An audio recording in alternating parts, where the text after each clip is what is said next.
Hello, hello, hello. It is Stephanie Outten, and I want to welcome you to Storytime with Stephanie. We apologize. We were having a few technical difficulties, but we are here now and we are ready and excited.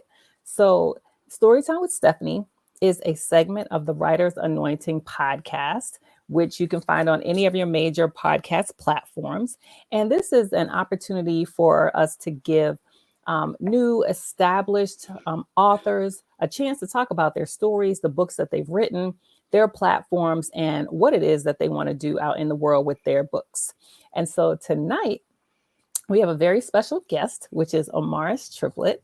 And Amaris is the author of the children's book series, I Love Being Brown. And I love being brown too. And we're super excited to have her with us tonight. And so, ladies and gentlemen, please welcome Amaris Triplett. Amaris, are you with us? I am. How you doing? Hello, Amaris. How are you? I'm good. Good. We're so happy to have you. Thank you for joining us tonight. Thank you so much for the opportunity. I really appreciate it. Yes. So, Amaris, tell us a little bit about yourself, who you are, what it is that you do, and then we're going to start talking about your books and what brought you to the place of writing them. So my name is Amaris Triplett. I'm a mom of three wonderful children, 21, 16, and 13. I am a school counselor.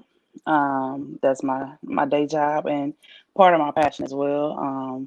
This year I'm in a high school, which is definitely different for me. I've been in elementary for about 7 years, so I'm taking on the challenge.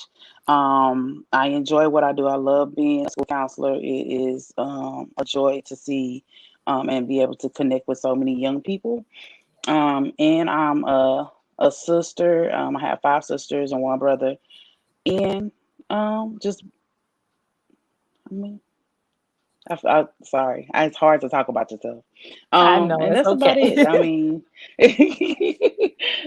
that's just about it. I'm born and raised in East St. Louis, Illinois. Mhm. Um, we moved when I got older because of the school district and wanted some more opportunities for my other siblings. But that's just me in a nutshell. All right. Well, thank you, Amaris.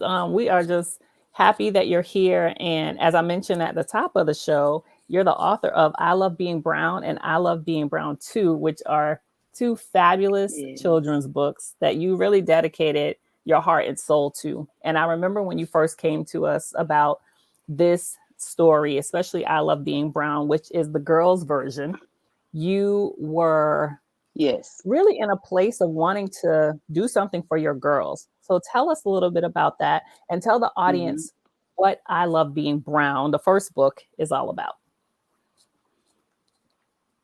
So I love being brown. The first book is about basically encouraging our girls, encouraging them to strive to do, dream big, to strive to, no matter the shape, the size, the color, the skin, dark or light, that they can do anything they put their mind to. That was the goal of the story. And the story came about because I have my oldest daughter.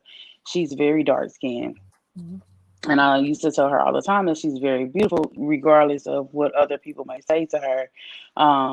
But when a child gets like beat up about their skin constantly, consistently, you have to come up with other creative things to do. So we came up with just creative ways of talking to her, creative, encouraging things for her.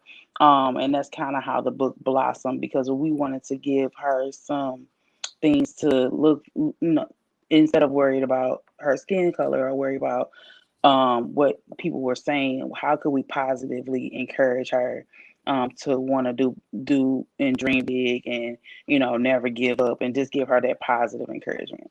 Yeah, and that's so good, especially, being that you are in the school system, you have daughters. You've seen this, I'm sure, time and time again, where young girls of, various hues, whether it be that they're too light or they're too dark, they might get bullied, picked on, talked about because of the color of their skin. And so the fact that you created I Love Being Brown, which is just this beautiful book, and I'll just quickly show for those out there that are able to see it. That's one of my favorite pages. That's one of my favorite pages too. So I'm glad I opened to that. Just some of the powerful images that young brown and black girls can see themselves in. And we get to see that in I Love Being Brown, because in here she's a lawyer, she's a superhero, she holds the keys to Yes. the world, she's a basketball player, she's so many Yes. different things, she's royalty. And it's such an opportunity for these young girls to be able to see themselves, like you said, dreaming bigger, see themselves successful, Mm-hmm. right? When I was a little Mm-hmm. girl growing up, and you Yeah. probably can attest to the same thing, we didn't see a lot of these books that look like us, right? And that No, no. showed us that we could be more. So, what was that like for you, even Yeah. when you were growing up, and the books that you saw, the images that you saw in those books? Yeah. The only books that like we were in my school, like the Babysitter Club and stuff like that. There was no books of girls of color that we read, um, either in school or out of school. Early on, my mom introduced me to Maya Angelou, Mm-hmm. and I like fell in love. I'm like, oh my gosh, she writes and she's like, I just fell in love, and I kind of like dived into Maya Angelou. Then I found Nikki Giovanni, and like Mm-hmm. those are the people that I just started reading, just to have, just to know someone that was just brown, brown and just writing, because Yeah. I've been writing since I was 12. So my mom kind of encouraged me early on to read authors that look like me, so that I can get that motivation. And she's amazing in that, right? She does that for her kids and other kids. She just always have figured out ways to encourage kids, just to strive to do better. And so, yeah, she if she hadn't introduced those things to me, I probably wouldn't be the writer that I am today, because I got exposed to something like that early on, because we weren't reading anything that looked like us. We weren't exposed to anything like that at school. Yeah. So I'm right there with you. And I see some comments coming through. Tammy Tamila says yes to the I did beautiful, too. deep Yeah. melanin little girls. I love that. Dark skin is beautiful too. And Kimberly says, love Yes. it. Yes. Love it. It's true. And oh, and she says, I remember the Babysitters Club. I remember it too. Didn't it? Wasn't it a TV show? I don't know. Because I didn't read the Yeah. books. I watched a lot of TV I and I think read a lot of books. I think they made it a TV show. Yeah. Yeah, I think they made it a TV show recently, like, 'cause I heard my kids, my girls was talking about. I'm like, they used to be a book, like, so yeah, I think they made it a TV show. Yeah. Well, this topic is really important, being able to say that I love being brown. I love the skin that I'm in. And there's so many books that we'll see now, coming out Hmm. from African American Yes, authors, really expressing the positivity around loving the skin that we're in, right? Being yes, comfortable with who we are and how we look, no matter our skin color, no matter how deep, dark chocolate it might be, to be able to still find those things about yourself that you love is so hmm, important. And so one of the things you said, it was your mom, introduced you to Nikki Giovanni and to Maya Angelou, two of my favorites as well. yeah. And what are some of the things that you do, especially as an educator, being in the school systems, working with children all day long? And are you in a school system that is heavily populated by little black and brown children? Yes, yes, Yeah. I am. So Yeah, I'm what are some of surrounded the by them. Yeah, all of them. yeah what are some of the things that you're finding in the school system that the schools are doing to help with encouraging children, not just black or brown children, but encouraging children to maintain self-esteem, love themselves, really carry themselves well, right? Because you can carry yourself poorly, which creates a negative self Hmm. image, right? But you can carry yourself Yes. well, which then boosts your self esteem. So, what are some of the things that you find within even your own school system that the schools are doing to encouraging kids to build up their self esteem? So just recently, and because I've been in a school where they didn't promote the positivity, and they didn't see the need of students seeing themselves in books, and Yeah. it was hard for those students to relate, especially in elementary. Kids need pictures. Kids need things that make them look at the picture first and then they get Yes. excited about reading. So it's hard for them to connect with something that they don't see on a daily basis. So Yeah. but as like within the past 2 years, I see a lot of teachers, like, because most teachers have their own library in their classrooms. So I Yeah. see teachers actively looking for books with kids that resemble the kids that they have in their classrooms. And I definitely have seen a growth in kids wanting to read. Our kids have always wanted to read. We've just been told that they don't. Mhm. And they, yes, may find difficulties reading, but sometimes if you have a picture that they like and different content that they love to engage in, their eyes will light up and they'll want to engage and read more. Even with chapter books, if they find something, all of these kids, my daughter is into anime, huge anime fan. Yeah. So if I get her some anime chapter books, she's gonna dive into those things because that's something that she likes to do. So as educators, I've noticed that people are kind of looking and seeking for those type of products in order to get the kids excited about reading. And it's actually been pretty amazing to see, because some kids are just like really excited about, Yeah. what the books that they have in their class. I mean, I had a kid um who was arguing with another kid about books, and I'm like, we can find you some more Wow. books. Like books, like it's we got plenty of books around here. You don't have to get in an argument. He's like, well, Wow. I saw that book first, and I'm like, but we can find you some more books. This is not a Yes. problem. Like, we got plenty of books. So it's amazing Yeah. just to see the kids lighten up about reading and about just excited about learning. Like I said, it's always been in them. But just to see, because educators are thinking about different things to offer them, that they are getting more excited about the things that they see in the classroom. Mhm. Oh, I love that. I love that. I see some more comments coming in. So, one thing I'll say, share this out, on your pages. Thank you for joining us tonight. As you'll see, if you're watching live, you will see running across the screen is the link to purchase Amaris's books. So, definitely, if you're watching live, you'll have access to the links. We'll make sure we share them on our page. Kim says, yes, kids need visuals. And it's true. They need to They see do. representation of themselves, right?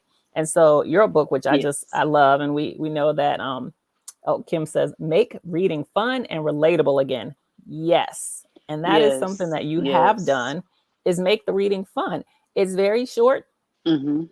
short Mhm. snippets of really just positivity and boosting the self-esteem. And you did that when you Mhm. came back for part 2, which is the boy version, I Love Being Brown too, which I just Yes. love. Look at him. He's so Yes. excited. Now, Yeah. this book in That's. particular, you wrote Mhm. um, during a very challenging time in America. That's my Um, pandemic baby. this is your pandemic baby, and it had a lot of meaning for you. So Mhm. tell us specifically why you wrote this book, why it was so important for you to tell the boy version of I Love Being Brown, and how impactful that has been to little brown boys that have been around you. So, for two reasons.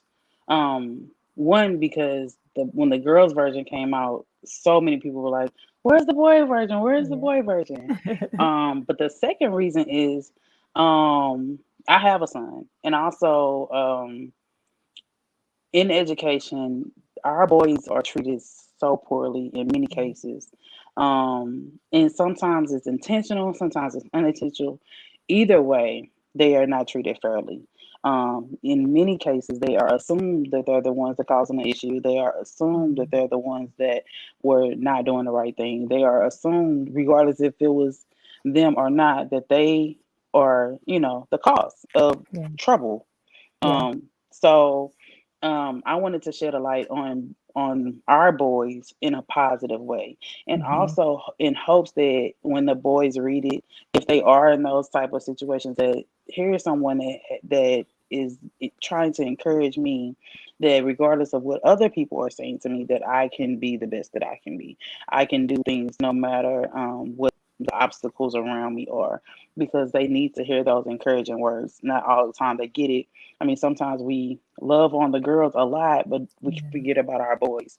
And I think sometimes because we want them to be young men so fast, that Yes. they grow up too fast and they don't get some of the nurturing that they need. Not all the time, But sometimes it's because of life and challenges and finances. They are having to be, the head of the household very early. Mm. But I don't want them to miss those nurturing steps. That if they're, responsible for one thing, we need to be responsible for how they're being nurtured as well. Absolutely, absolutely. I just turned to one of the pages which shows Brown Boy graduating. Mm-hmm. And this is one of my favorite Yes. pages because it says, Brown Boy, your strength is your brilliant mind and your belief in yourself.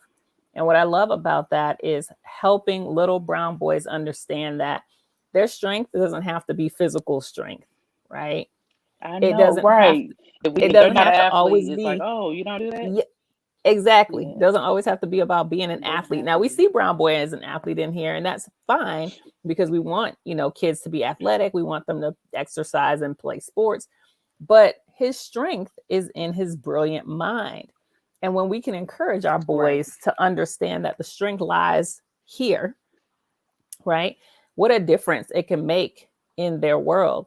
So tell me, what's been the response since I Love Being Brown 2 has been released? Because you got a massive, crazy, massive response with I Love Being Brown. What was the response like when I Love Being Brown 2 came out? So the I Love Being Brown response has been different, and I just think that it was the timing of when it came out because it came out Mhm. in May. But I still run into people all the time who are like, "Oh my gosh, this is amazing! Oh my gosh, this is amazing!" So it's not like as fast as I Love Being Brown one, which is Mhm. fine, but it still was an exciting experience, like for people just like, "Oh my gosh!" And then the colors and Calvin did such an amazing job in the Mhm. illustrations on I Love Being Brown 1 and 2, but Mhm. he did go to a different approach with 2, so it was still like people excited about the character and excited about some of the pictures. So it's been really really a blessing.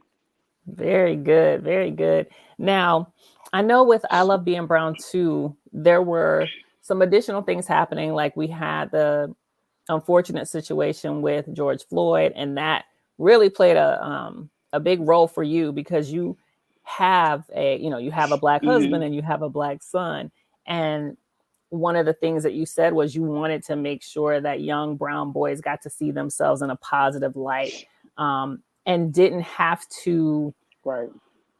be see something like the George Floyd situation and then back themselves in a corner as if they had to be afraid and had to you know put themselves in not be able to go out and do the things that they want to do and strive for success. And I know that played a big part when you were preparing to release this book. So tell us a little bit about that, the backstory behind that as well.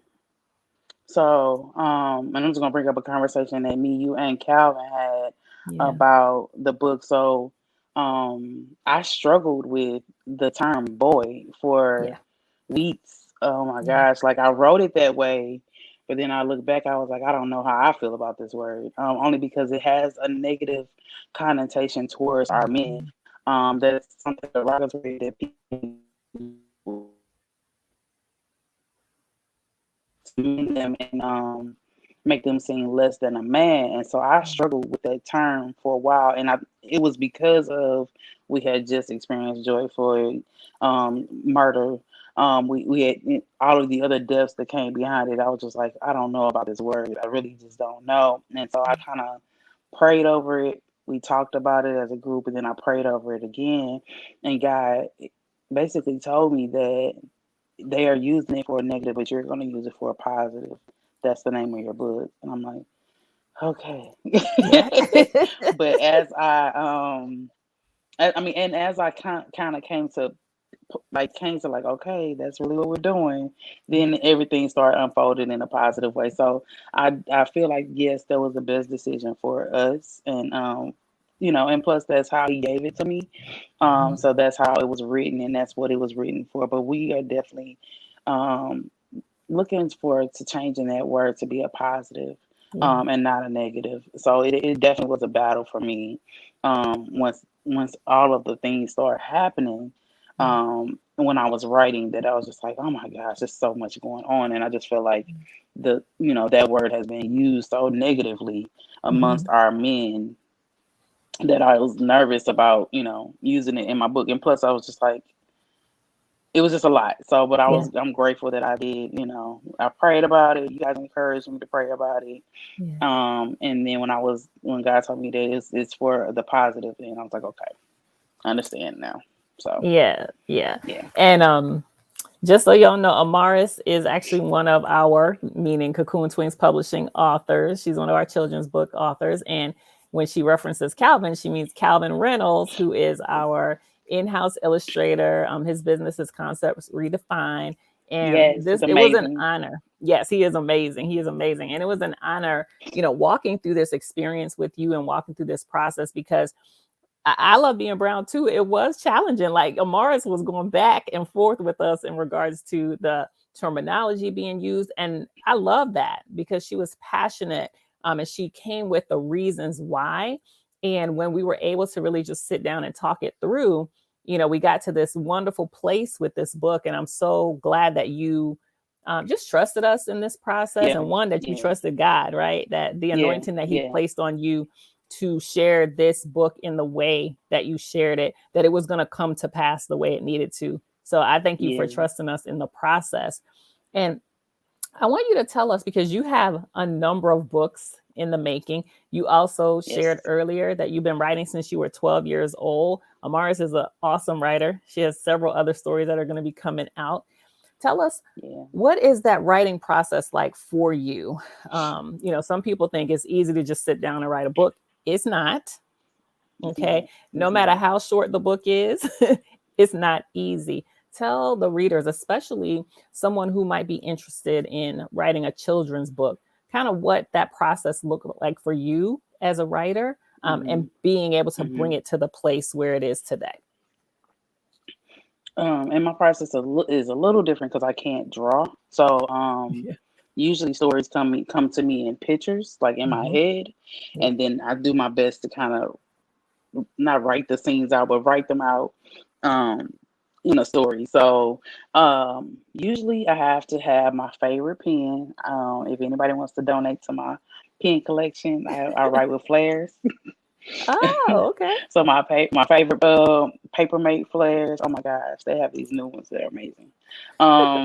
But that and I write in color because I'm a little bit ADD, but I write in color because color helps me remember. So I write in different colors.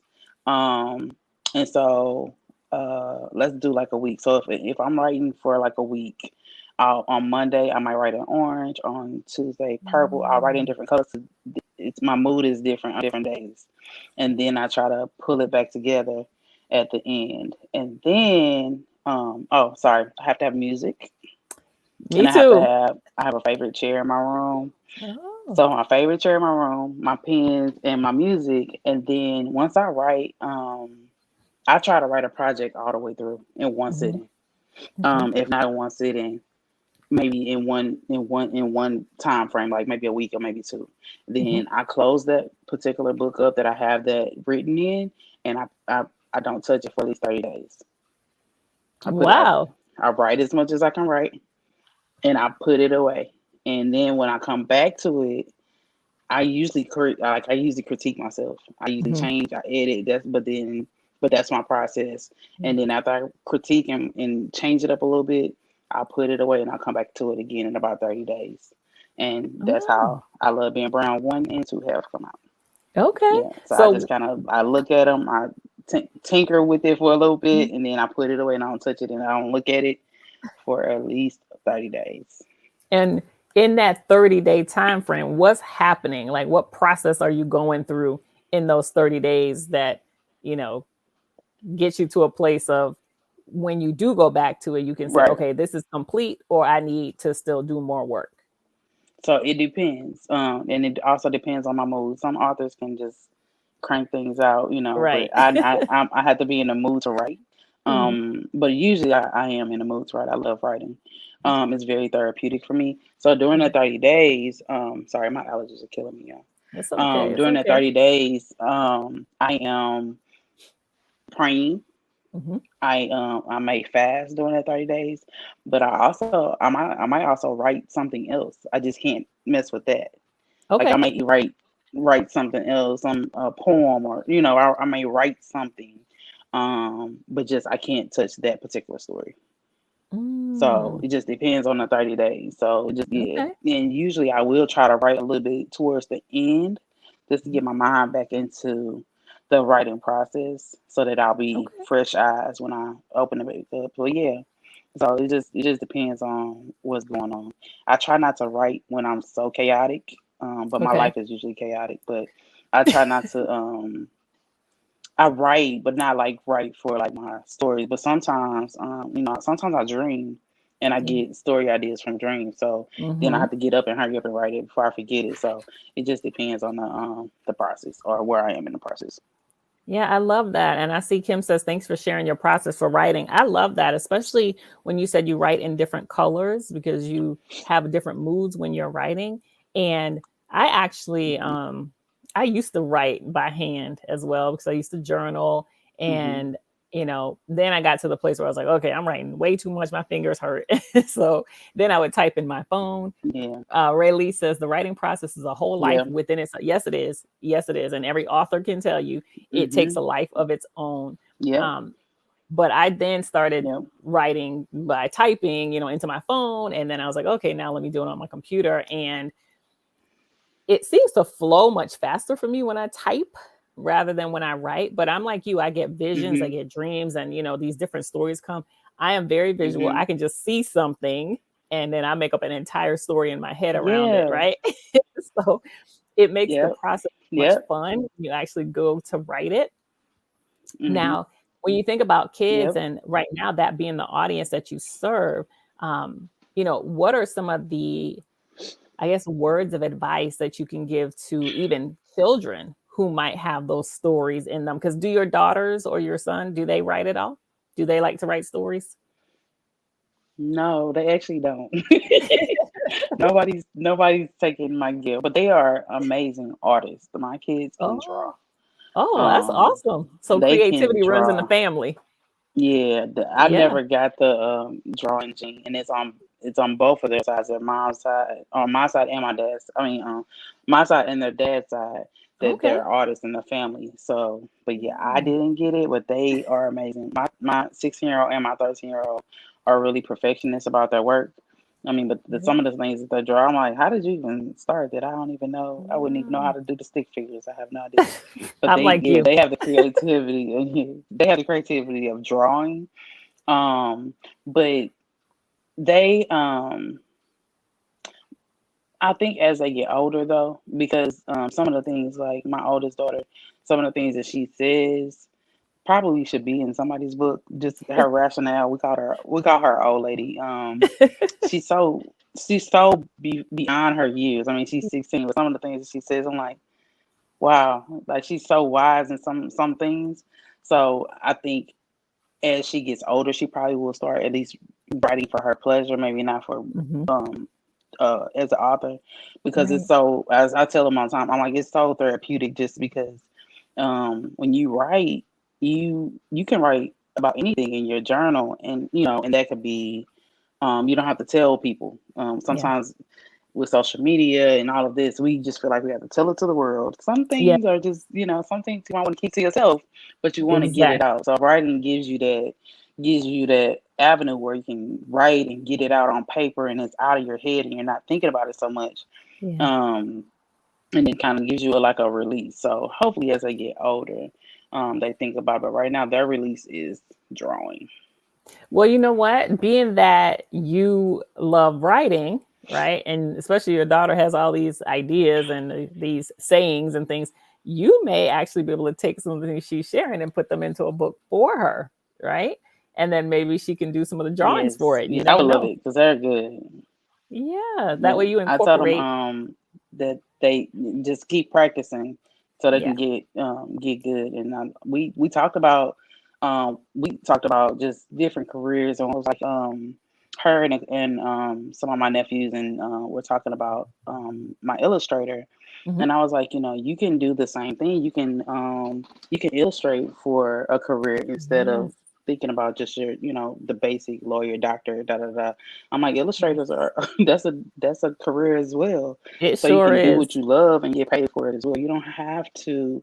Um, I want to encourage all of our young people, stop thinking about just careers that make good money. If it's not your passion, it's not for you. So think about Yeah. what your passion is. What is the thing that makes you smile? What is the thing that makes you, if you did only got paid a small amount, that you would do it anyway?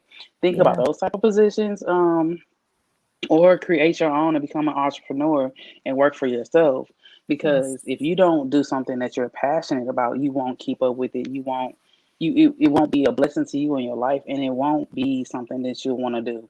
Like on those Yeah. days when you're extremely tired and you don't want to get up and go to work, if it's your passion, you make a way, you get up and you Yes. go. If it's not your Yes. passion, you are not going. You can care less. And then Yes. there's your resources that you need to survive. So it needs to Yeah. be your passion. Yes, and your passion will wake you up in the middle of the night. I know. Well, It will wake you up in the middle of the night. It will keep you up all night, right? And I saw Tammy yeah. says passion equals purpose. Absolutely. And Daphne It says good does. advice. Good advice. That's something we want our kids to understand. And I have a teenage niece and nephew, and it's the same thing I say to them. You know, hey, in this day and age, you still need to have your education to stand on, but you also want to be able to do something that you love and that you can enjoy Yeah. it every day. And you may not want to be the one that's sitting behind a desk, every day and typing into a computer. And that's okay, right? Right. But what is And it that's that you okay. want to do? And how can you go about doing it and enjoying your life while you're doing it? And that's what we want our kids to know, because the Exactly. kids are literally, when they say, I believe the children are the future, they are. And the future is They right now. are. And these kids have And I'm taken over the world. concerned. And as a And I'm counselor, concerned. Some of them yeah, are doing well, but some of them, Lord Jesus. okay. So yeah, they are our future. So we have to encourage them to want better. My parents always told us that they wanted us to have better than they had, and I Hmm. want that for my kids. I want them to have better than we had. We had Yes. the struggle when we were younger. They make themselves sometimes struggle when they don't have to. Yes. So we have to encourage them to Whew. do better than what we had. Yes. Oh, that right there was good, Amaris. Thank you for saying that. And for those of you who are just Yeah. joining us, thank you for joining us on Storytime with Stephanie. We're with author Amaris Triplett, and she is the amazing author of the I Love Being Brown children's book series. So there's I Love Being Brown, which is the girls version, and I Love Being Brown 2, not the number 2, but TOO as in also, for the boys version. And up to this point, Amaris has shared, her inspiration for writing, what brought her to writing both books, um, what she does from a career perspective. And now, Amaris, I want you to tell us a little bit about kind of what's next for you. As we mentioned earlier in the show as well, you do a lot of writing. You have several books Mhm. in your belly, as I like to say, that ready to be birthed. And Mhm. so, tell us what's next. Some of the other things that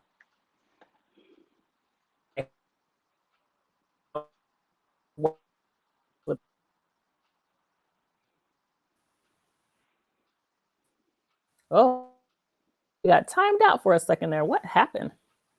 I don't know. Can y'all guys Amaris, hear can you me? hear me? Yeah, I can still hear you. Can you hear me? I can hear you. All right. Okay. Yes, Yeah, it technical was froze for a difficulties, but we second. bind that. Yes, we're back. We're Exactly. back.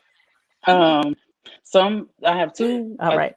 two projects um that or two books that I've written that hopefully we'll be working on for them to come out very soon.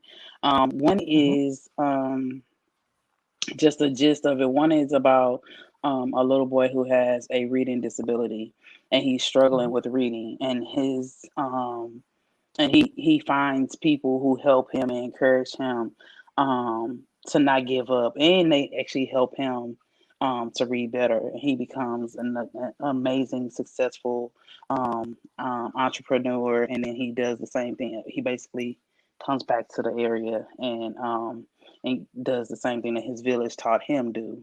Yeah. And that comes just from my passion. My son, he has a learning disability, and so many people, my village, helped him and stepped in when we were struggling with the things that he needs. So Mm. I've always said that I have a village. Yeah. I did not raise my three without me and my husband. We did not raise our three kids without our villagers.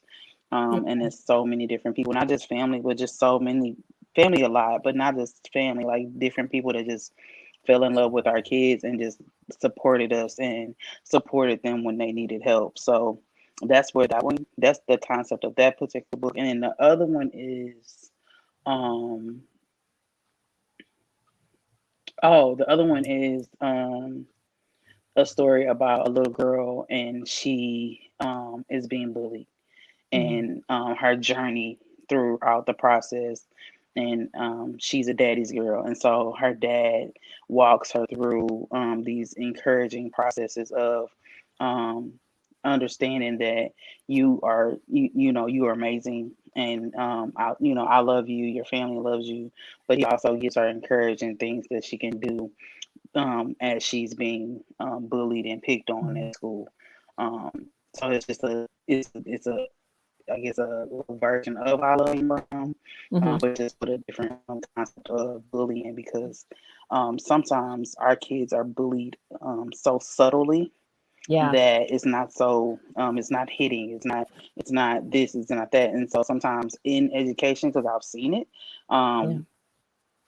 Um, not recently, but I've definitely seen it in the past. Like, it's so subtle that we try to push it to the side, but that you see those kids with their self esteem dwindling little bit by Hmm. little bit. So that's the thing that makes it a bullying. It's not always just the words or just the actions.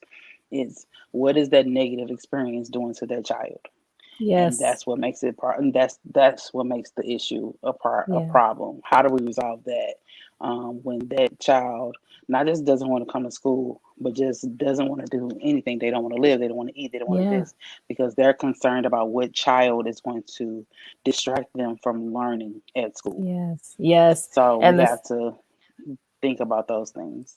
yeah. And what's even more unfortunate, especially now, where we see more of even the cyberbullying, where it's not It's the even worst. happening in school, but it's School. happening with these crazy, cruel kids who are, on the internet, on these social media platforms, and they're finding ways to bully kids to the point where kids don't physically even want to go to school because they're not even sure if this person that's bullying them online is someone in their own school, because they can create all these fake accounts and do all these terrible things. Yes. And so it's so Yes. um just so timely. And I know we had an author on previously who wrote a book about bullying, same thing with her daughter's experience of being bullied in on the playground. And we see so often where kids are still being bullied. So I think the more that we share these types of stories, it brings light to the situation, that it's not over. Hmm. And what can parents and the teachers and the school systems, those who are surrounding the kids every day, what can they do to really create an environment where kids understand the impact of bullying, right? Because we talk about bullying a lot, but Yes. what is the impact, and exposing that and showing that, so that kids Exactly. understand this is not fun and it's not a game, right?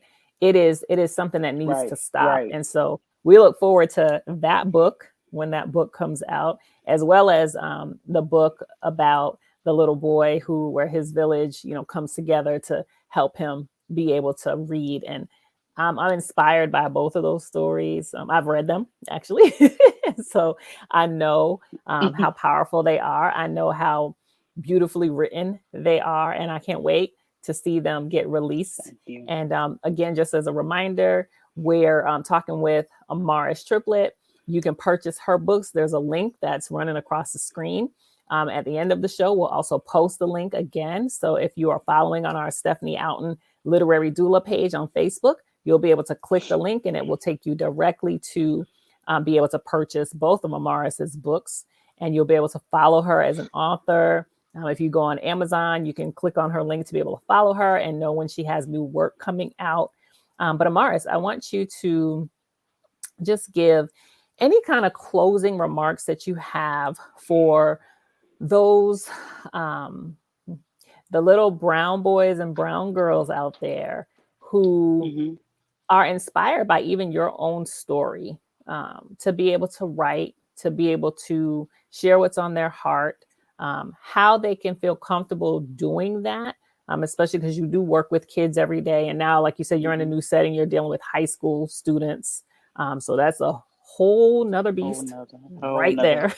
Because my niece and nephew were in Yes. high school, and I'm like, this is different than what they were Yes. dealing with before, right? But what Hmm. would you say to be able to inspire them, even thinking about your own kids? And even though your son is older, but thinking about your two daughters and your son, what would you say to inspire them to just continue to love who they are, um, love what it is that's been placed in them, that purpose that God has put inside of them, to be able to love the skin that they're in, how they are packaged, so that they can actually go out there and conquer the world and do what it is that they want to do.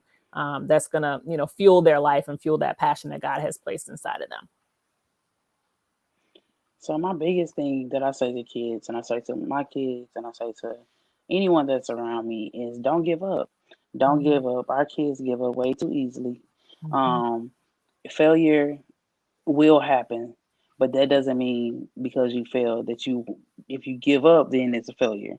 If you don't mhm, give up, then you'll fail, but eventually you'll perfect it and mhm, you'll become into walk into your purpose. mhm. So don't give up on your dreams. Don't give up on your passions, things that come to you in the middle of your night. That's a passion. So don't Yes. give up on those things because you guys are our future, and so evidently we need those things as we grow older.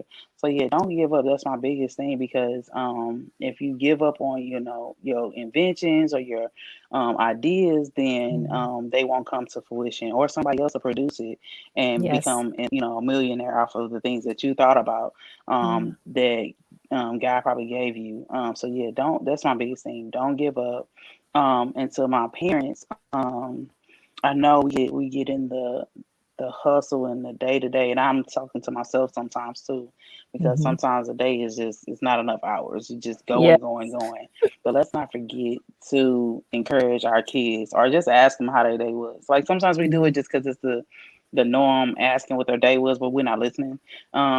Just like take that time and just make sure, because kids will tell you what they're going through. And so Yeah. many things that we miss because we're so much going through the emotions. And Yeah. like I said, I'm not a perfect parent. I say it to myself all the time. I strive to be a better parent every day. Mhm. But I also strive to talk to my kids more and more. And then I have a village. So if you're the one that you don't have time to sit down and talk with them. My girls and my son, everybody has a favorite, somebody that they can talk to. Yeah. Allow them to talk to those people. Like I know we like, well, I want to know. Allow them to talk to their people, because that Yes. is a release for them. They may not want to tell you things because they might want to hurt your feelings, or Mhm. they might not like your response. So let them tell their favorite people their things that they have inside of them that they need to get out so that Yeah. they can grow and be successful adults. But yeah, let's Yes. not forget about our babies, because sometimes, like I said, the day goes and goes, and we're like, "Ugh, I didn't have time to do it." So either if you can't do it, connect them to someone that they can have just a shoulder to lean on when things get hard. Yes, I love that. And Ray Lee, the same sentiments I have. She says that's a beautiful message. Amaris is such a wonderful Oh, person. she's so sweet. She I love her is. so much. And we're excited for Ray Lee as well. She just authored her Yes. first children's book and published it First as book well. is, And it Amaris came out last actually, week, right? a couple weeks ago. Yeah. So we're super excited for Ray Yep. Lee, and thank you, Amaris, for bringing her over to Cocoon to Wings Publishing. You are a wonderful Yeah. person. You are an Thank inspiration. you. Every school system needs a counselor like you because you listen, you care. Yeah. I You try my actually, best. I do you care. do.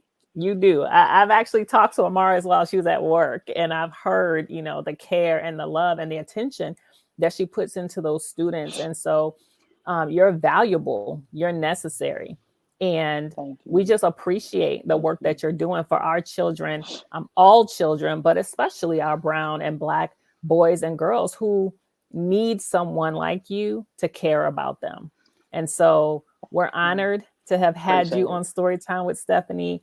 I cannot wait to see just everything that God is going to do to bless you in abundance with your first two books and your bunches of other books that are going to be coming out. And Yes. Amaris is actually working on an activity book that's going to be coming out as well. So she has a lot of wonderful things Mm-hmm. in the making. And just continue to support our authors.